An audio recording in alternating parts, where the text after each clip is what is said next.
Sculptor David Sywalski's approach to working with granite allows him to maximize his incredibly refined technical skills.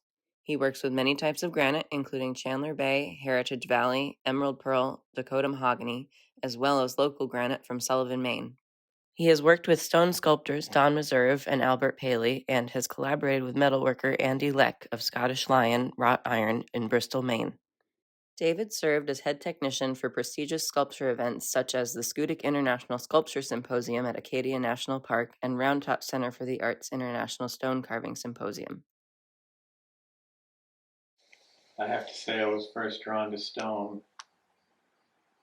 in upstate New York, in Rochester, but there was actually no other sculptors that worked in stone that I could actually communicate anything to.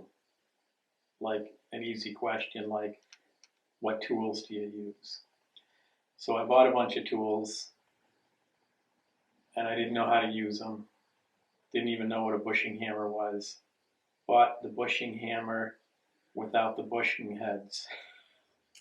But then I ended up coming up to Maine and meeting Don Meserve, and everything was laid out in terms of how you do it and all that sort of stuff. Of course, he didn't actually show me how to do anything. He gave me the hardest stone in the world and said, you go at it. I learned stone carving in Maine. I learned blacksmithing in upstate New York. I was able to put those together because as a blacksmith, I was actually able to silver solder together and forge my own chisels and use for stone carving. So I thought that was a super marriage of my abilities. What's your process? Do you start with a sketch? Do you research? I used to do a rough sketch, translate that into an architectural rendering with a 6/0 technical pen, and then go into the sculpture and do all that. And if I'm doing a proposal, sometimes I still do that. But now I just do a scribble drawing, and get the idea in my head, and then I go right to carving. My intention is actually to never carve the same piece twice, but to carve an evolution of that.